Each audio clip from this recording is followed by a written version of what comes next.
Hello, beautiful people. How are you guys doing today? It is Valentine's weekend, so if you guys have a significant other, I hope you guys have a beautiful romantic time together. And if you don't have a significant other, that is fine, okay? Just love on yourself. You're supposed to be doing that every day, but take this time out to love on yourself, treat yourself out, If you want to go to McDonald's, go ahead and supersize it. If you want to go to a nice steakhouse, make sure you get, some extra drizzle or whatever on your steak, get some extra potatoes. If you out there, you're a single woman, go ahead and get you a massage, get your nails and your toes done, just treat yourself well, okay? So, we supposed to be doing these things every day, but I do enjoy Valentine's Day because it's, just a day of a reminder. Hey, love on the folk and love on yourself, okay? So, with that being said, let's get into it, okay? This is Power Book Force, okay? The fourth installment of the Power Universe, all right? This is season 1, episode 2, called King of the Goddam Hill, okay? So, y'all, this episode, don't get me wrong, it was okay. I didn't love it. I didn't hate it. It was just mediocre to me. I don't know. My expectations for this episode was a little high. It did leave me, a little, I don't want to even say disappointed. It just didn't give what I thought it was going to give. But hey, that is okay. I'm still rocking with Tommy. I am still Team Tommy, okay? So nothing will change about that, all right?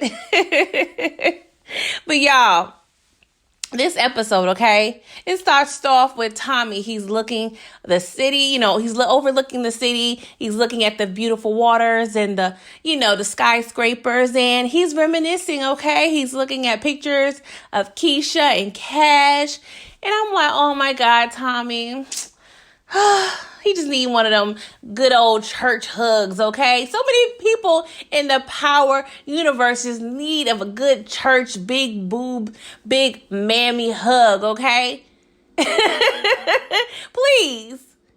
the big-breasted church women, find these people, okay? Just give them a random hug. They really need it, all right? So, while he's reminiscing, he gets a call from JP, okay?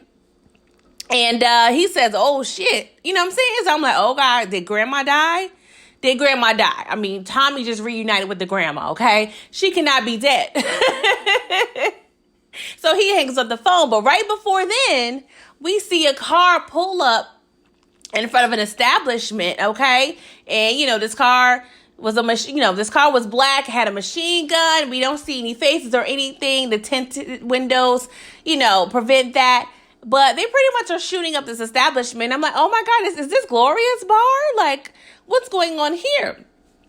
So we see Tommy, he, goes to JP's establishment. I was like, okay, he owns a little bar club. So apparently the car that was shooting up the windows and what have you belonged to JP. And I'm like, oh, okay, this is interesting. So, he was like, hey, like, do you not have anyone else to call? Like, who would you have called if I wasn't around, okay? And I was kind of thinking the same thing because to my knowledge, JP gave Tommy his number. So were they communicating, that we didn't see? Because I wasn't aware that JP had Tommy's number. He wrote... it's not like they put each other's numbers in their phones. He just wrote his number on a piece of paper. So that kind of threw me for a loop. But hey, I'm just going to roll with it, okay? So Tommy was like, what are you into, okay? Because people are just not going to be blasting up in your establishment for nothing, okay? And so he was like, hey, this is the third time this happened this year. I'm like, oh, what month are we in, JP? Like, what's going on here? And he was like, hey, we ain't had no money in the budget to, order protection. And I've always been curious on how this protection thing work. You know what I'm saying? Like, do the people in the underworld have, a ledger showing like, hey, this business, this is covered by the Irish people. This is covered by the hood people who's past due. Do they give them a time period? Like, is the money due on the 1st or or the 5th? Like, what's going on here? Do they get a reminder call? Like, do they get a notice in the mail? Do they get an email? Like, how did this underworld works when it comes to protection and these establishments? Okay, let a sister know. Okay, so they continue to talk, and this conversation does bring up some pivotal facts. We learned that JP has an ex-husband. He actually has a father who is ill, and, Tommy, he feels sorry for his brother, so he gives him $10K, like, hey, this should help. But JP was like, this is not enough. And I'm just like, you better take that money, boy. I don't care. It's going to help. Like, dang, kind of ungrateful, ain't we? And so Tommy, he was like, all right, that's cool, bro. I'm going to find a way to make some more money, all right? And so he leaves. And I was like, how do y'all feel about this? If y'all found out if you guys just, found a new relative, would you just roll back into that, roll like as if you guys were always in each other's lives? Or would you still like keep some distance? Because at the end of the day, don't get me wrong, family is family and it is special. But at the end of the day as well, like, yeah, we are still low-key strangers, all right? Like, it's been, a couple of days? Like, I don't know. But we know Tommy. Tommy is loyal, okay? I'm surprised he doesn't have loyalty, on his chest like Tupac had Thug Life, okay? Well, that was more of his stomach. But y'all know what I mean. I'm just saying, like, Tommy, you just gotta love him. Anywho. So, y'all, we see Walter Flynn. He's in his office, and he's listening to a voice message from the nurse, pretty much saying, like, hey, bro, yeah, you're sick. We gotta, run some more tests. And I'm like, oh, my God. Walter's on his last leg. He lost his wife due to cancer as well. I'm like, dang, like, when did she die? Like, this is so stressful, y'all. But apparently Walter's sickness is a secret, okay? The only person knows is Vic. And Vic wants to tell Claudia, but Walter was like, no, we don't need to tell Claudia. Like, keep that a secret. I'm like, I know he has his motives as to why he wants to keep it a secret, but I'm like, dang, daddy, like, I don't know. I'm annoyed. Because you are playing my girl Claudia, okay? Just because she has the vagina and whatnot, okay? I can't stand this patriarchy. Ugh. Anywho, Papa, Walter Flynn, he's like, yo, bro, Vic, yeah, so when I die, you're going to take over and continue the Irish tradition, okay? And Vic was like, yeah, because I'm going to make this my own. He was like, not really, because we have rules and regulations here. And yeah, if you don't follow them, our fellow Irishman is going to kill that ass, okay? So Vic quickly realized, like, oh, well, I really can't change anything about the dynamics of this business. So, keep that in note, guys, all right? So, y'all, we at the barbershop, okay? And so Diamond, he's getting in, because he's a former boxer, whatever, saying he's getting that cardio in. And so Jannard, he's with them. He says, hey, I have 3 little nigglets here that I would like to introduce to you, okay? I would like to hire them because they are ride or dies, okay? And Diamond, he is not up for that. He could just smell the ignorance on these dudes, okay? And he was like, y'all, I'm good because they look real reckless and they are pretty much going to be liabilities, okay? And so, long story short, Diamond denies their applications because he was like, we don't need that heat up in here, okay? So, y'all, we cut to Tommy, okay? He's going through this little alley and, yeah, this woman approaches him and knocks him upside the head. I'm like, oh, what's going on here? So long story short, this woman is Juliana, okay? She was one of Ghost and Tommy's drug runners in season 1. But she, from my understanding or my remembrance, she got sliced in the face by Pink Sneakers, who was hired by Kanan. And I remember her being in the hospital bed, and Julio pretty much told her to leave town. So, yeah, that is the story on Juliana. So I'm like, okay, that was season 1. So based on power, we in real life, power has been going on for 8-9 years, but in the power universe, in the power world, this is maybe, I don't know, a year or two, maybe 2 to 3 years since, this event happened. So apparently she has been hiding out in the Chicago, okay? So, of course, Tommy, he recognizes her because they ain't been that long. You know what I'm saying? He don't forget her face, okay? He's the criminal. They are trained to remember things as such, okay? She was an employee of his. So, they go back and forth because he's like, hey, yeah, what's going on here? She was like, how did you find me? Blah, blah, blah.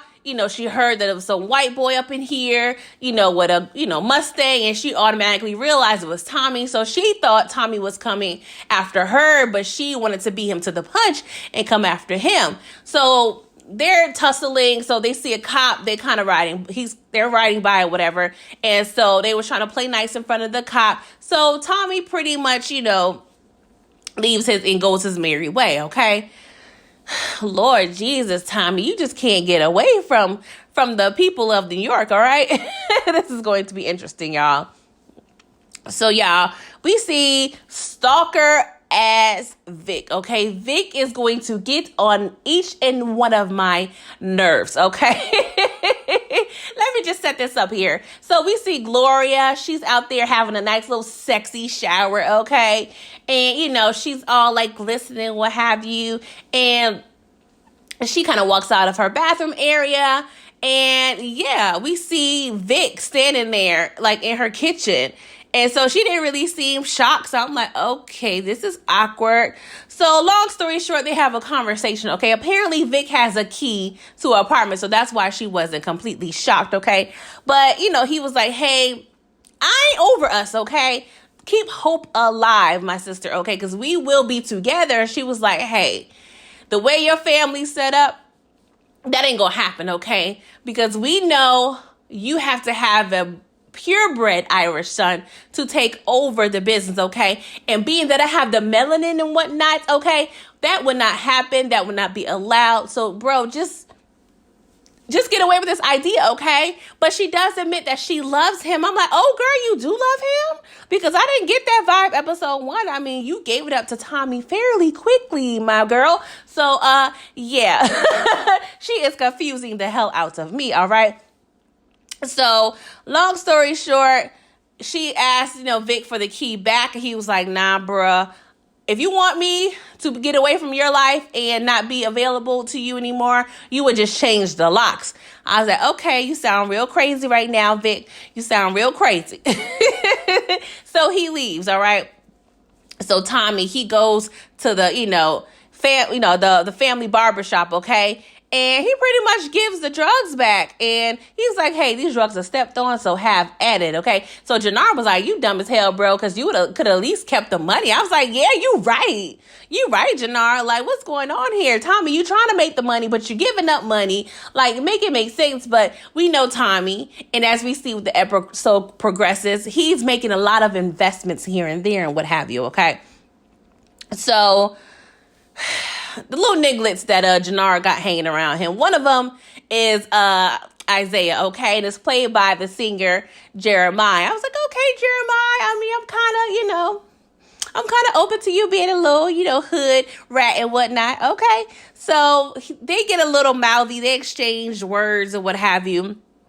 And so Tommy, he's pretty much, just letting them know like, hey, I don't need your drugs and money, just in good faith. Here's everything back.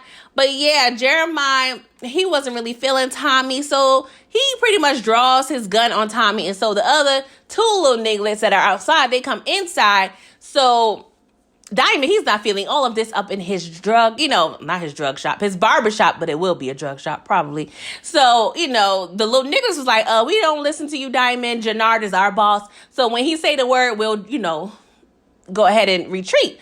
And so you can see the power struggle between the brothers. And Diamond, he's not feeling this, okay? He just thought, I can come out of jail and still run shit. Nah, bro, that is not how it goes, okay? So Jannard, he gives the boys the word like, put the guns down. And so Diamond asked Tommy to go on a long walk. You know what I'm saying? Like there's a Jill Scott video being shot or what have you. So I was like, okay. But y'all, how do you guys feel about this brother dynamic? Like, what do you guys think? In my head, I do feel like at this point, it could probably be a 50-50. Like, they can really have a 50-50 partnership. But, of course, it doesn't seem like it's going to work because there has to be some sort of hierarchy that they're trying to, let us to believe, okay? Because, bro, you've been out of jail for 15 years. You can't just automatically go back to the top spot because Jannard has been putting in all of the work the past 15 years. You can't diminish that. I'm just saying, like, that's not going to work. So I do feel like, it should be 50-50 because at the end of the day, Diamond did start up the business, but Jannard, has been keeping up the business. So they both pretty much have rights to call certain shots. So maybe they need to divide and, figure out like, hey, I'm going to handle this part of the business. You handle that part of the business. Yeah, they need to figure that out before they really start to become enemies. And I really love their dynamic. So I do not hope that, it comes to that point. Okay. We need to stick together. All right. So y'all, we got the little Jill Scott moment. We see Tommy and Diamond. They're taking a long walk and what have you. And next thing we know, skirt, this car pulls up and just runs on your boy. So I'm like, oh, okay, what's going on here? So apparently these are Rojas peoples, okay? And they kidnapped Diamond and Tommy. And one of these dudes got on like a little Versace like track jacket. And I'm like, okay, in this Chicago weather, like you not cold, bruh. Everybody else got a bubble coat, leather coats. Like you over here with this little thin ass Versace jacket, okay? So they pretty much put them in a warehouse and they looking real goofy, as what the Chicagoans say, okay? Goofy is the best and most accurate term for these people, okay? So there's a woman, there's a man, they're like, of the Spaniard descent or what have you. And they're pretty much telling Diamond and Tommy that they need to sell their bricks in 3 hours. What the F, y'all? That's one thing that kind of frustrates me about Power. They have these unreasonable ass dollar amounts and goals that they press upon people, okay? Like, I do not get it. I mean, don't get me wrong. I've never sold a brick, but I really feel like you need more than 3 hours to sell it. I'm just saying, like, how are we getting this done? Are we doing Facebook posts, IG, TikTok? Like, we need to sell to the masses. So we really need to get up in here and start selling the drugs. But no, apparently they do have them have, specific people to sell to. I was like, whew, thank God they don't have to really do this on their own. They actually have them, setting up meetings with people that they already established relationships with. I'm like, okay, good. Half the battle is done. All right. So Diamond, he's driving Tommy's car, okay? Well, I guess, he's a little more familiar with the city, but I am surprised that Tommy is letting him do this. I'm like, okay, Tommy. So he pretty much tells Tommy, like, hey, what are you in this for, bruh? I know you ate the po-po, so what's going on here? So Tommy pretty much tells him, hey, I just want to stack as much bread, moolah, cheddar up in this city as I can, and then once that is, completed, we can go our separate ways. So Diamond was like, okay, cool, bet. So, we see them going over there, and they're going to start this little journey as Ebony and Ivory and whatnot, okay? So, y'all, we see this, the sibling bickering occurring between Vic and Claudia, okay? Because she's wanting to start on this, new journey with this new designer drug that she found out about. But, of course, Daddy, he's old school. He's not trying to have any new things, okay? So, Vic, he understands Daddy's plan. So he pretty much denies Claudia's proposal to start selling this new designer drug. So, y'all, we see Versace jacket. He over there on the phone talking to Rojas, okay? And Rojas is telling him, like, hey, we're pretty much using Diamond to sell and move our weight because the block is hot. So it's easier for us to have him do it and possibly get caught versus our people on the streets risking their lives because The cartel need their money ASAP pronto. I'm like, oh my God, y'all are dealing with the cartel. The cartel.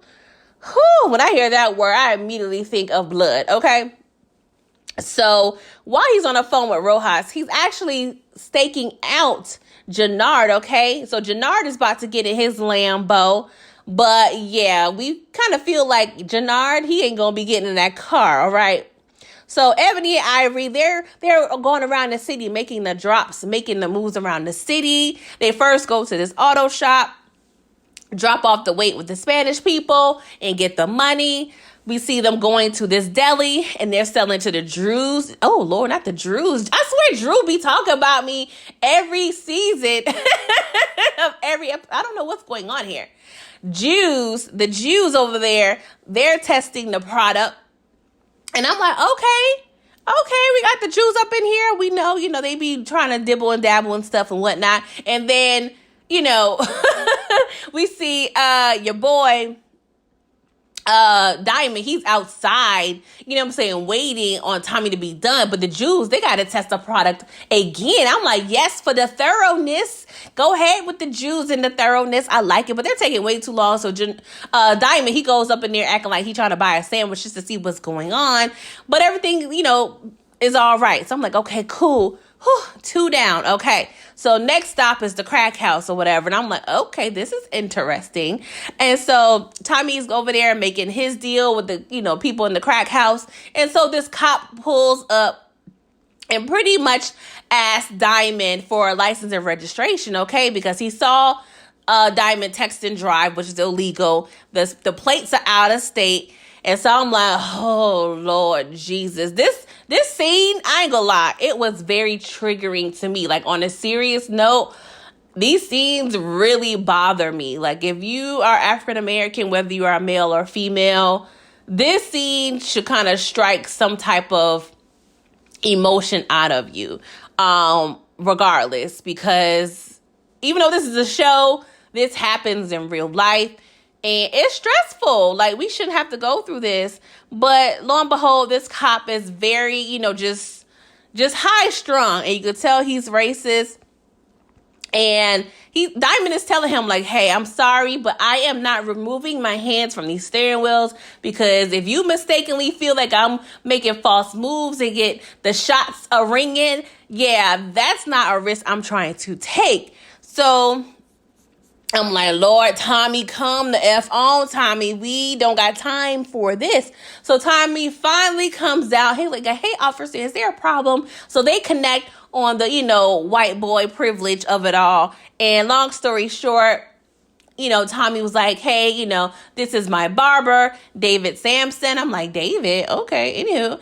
And yeah, we're good. So he asked Tommy for license and registration. And I'm like, ooh, Tommy, you supposed to be dead. So what name is on this paperwork, bro? I would like to know, okay? So everything comes back clean and they drive off. I was like, whew, crisis averted, okay?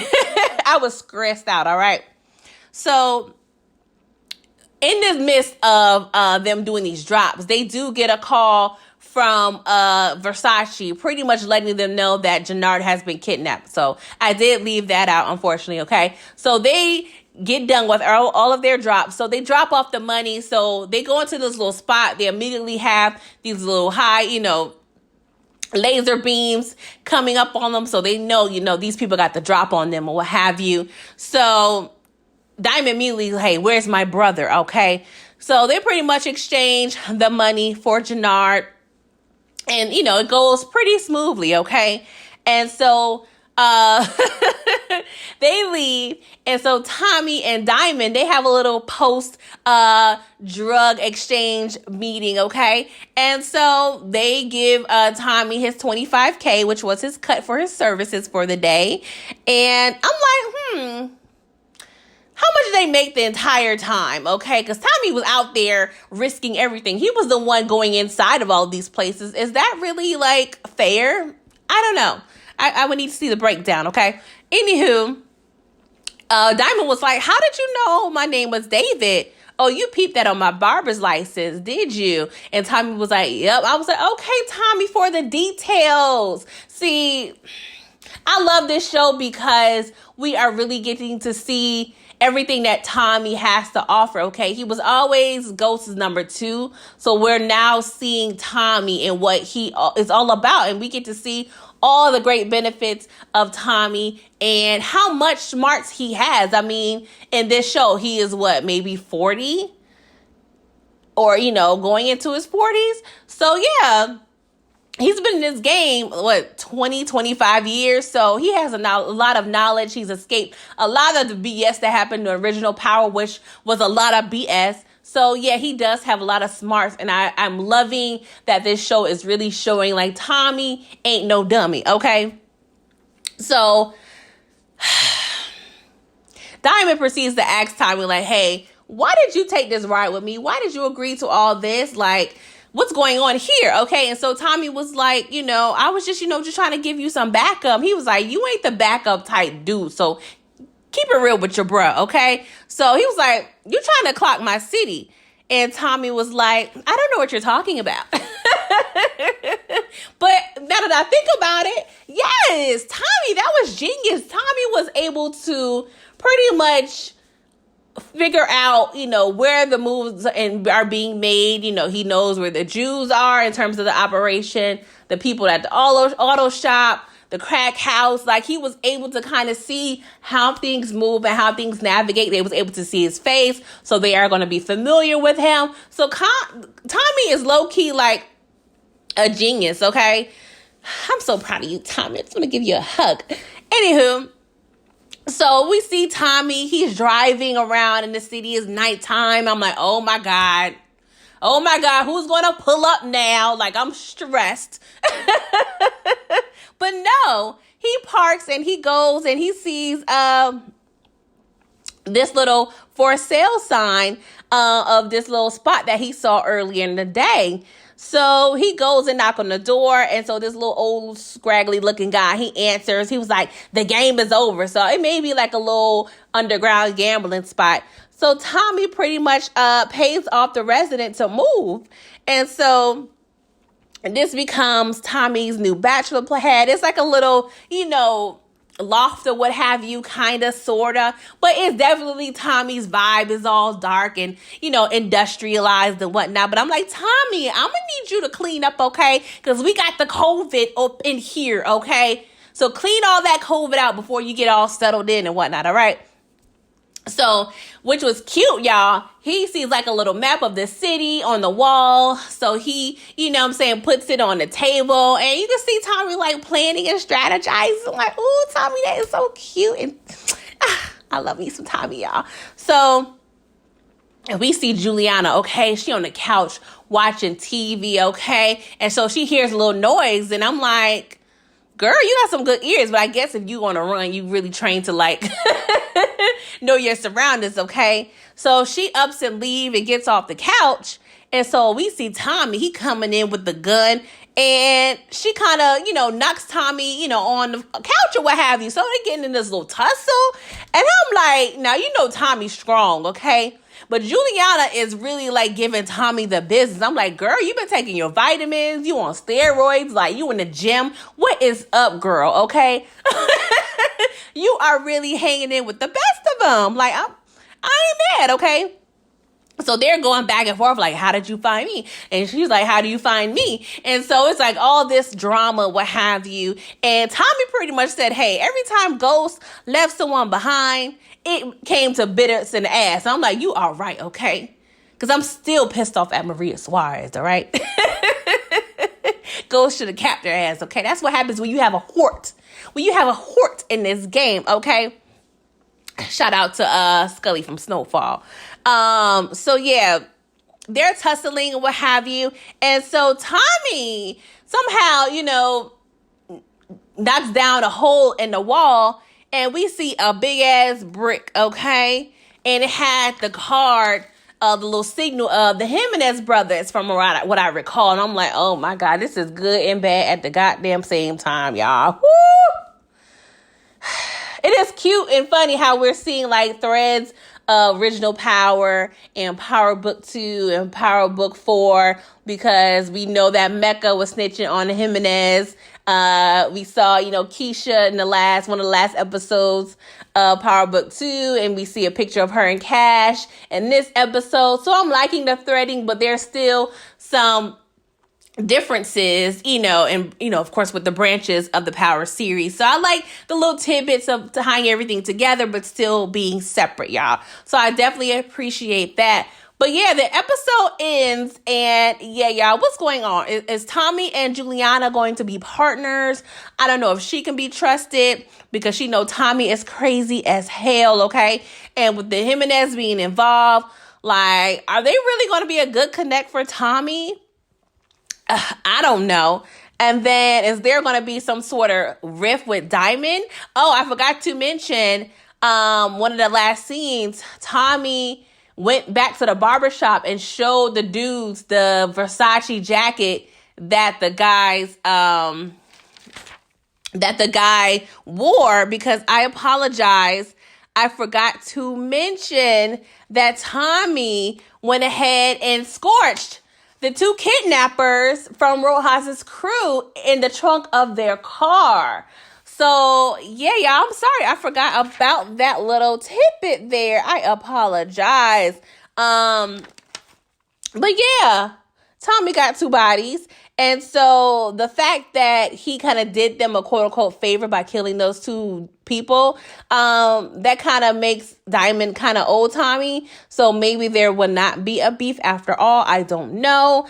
And then, I'm not sure if I mentioned this, but JP, mentioned he had a son, and he hasn't seen his son since his son was 2. He hasn't seen him in 14 years, so his son is now 16.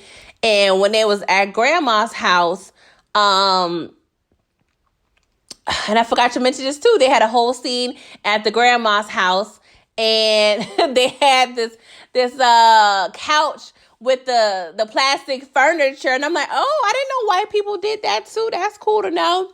Yeah, because my grandma had one. I used to hate taking naps in the summertime, okay? Just getting off the couch was a struggle. So we see this whole montage of scenes between JP telling Tommy that he has a son who's 16, but when he came out the closet, when he was 2, his mother took him away, so he doesn't know where his son is. And then we also see one of the 3 Niglets. He has his little keepsake box with his ammo and the gun, okay? And he has a picture of JP and him when he was 2. So apparently Tommy is an uncle to one of the Niglets in Jannard's crew, okay? So I'm interested in how they're going to bring all that to the forefront. But thinking about it, I don't know if I'm reaching, y'all, but I kind of feel like the little Niglet shot down JP's bar, because the car, they had a great shot of the car that shot at the bar. And then it looks like when they were in front of the barbershop, it was a similar or the same car, the tents and everything. And it looks like the same gun that shot up the bar also was the same. It looks like the same gun that the little Niglet, I believe I don't know if I caught his name, but yeah, he was kind of putting a similar gun into his little hideaway keepsake box. So yeah, I'm interested in how this is going to turn out, with Tommy actually having a blood nephew that's in the game, but also having a brother who's really probably not in the game. Oh, Lord, all the drama. Oh my God. And then Vic, now that he knows that Tommy and old girl Gloria are are kind of in cahoots, because he was stalking them from the outside, okay? And he see, that Tommy kissed old girl, really kind of low-key passionate. I'm interested, and I think the fact that he has a key to Gloria's house is going to play a big factor And he's going to kind of have to drop on Tommy. So I could see Tommy and Gloria being passionate and Vic coming in with his goons and Tommy somehow getting away and escaping that situation. But yeah, it's going to prove very tricky because Gloria tried to tell Tommy, hey, I have something to tell you. But of course, in TV land, he doesn't allow her to speak and tell, because I'm pretty sure she was going to tell Tommy about Vic, but he just ends up kissing her and she didn't get to say anything. So I'm annoyed as hell, okay? And so, yeah, that's going to be interesting. And yeah, I feel like, I don't know if this is another reaching ass prediction, but I feel like some type of way Claudia may try to kill her daddy, but he end up dying first of his cancer because she doesn't know he's sick. So, yeah, it's a lot of cute little twists and turns. If I had to give this episode a rating, I would give it a 6.75. Yeah, maybe a 7. I don't know. But yeah, it wasn't a favorite of mine. Of course, it's only episode 2, so it's easy to pick a favorite. Of course, episode 1 was better in my opinion. But yeah, y'all, let me know in the comments, what did you guys think? Please like this video, share this video, subscribe if you are not already a subscriber, and I will see you guys next week. Toodles.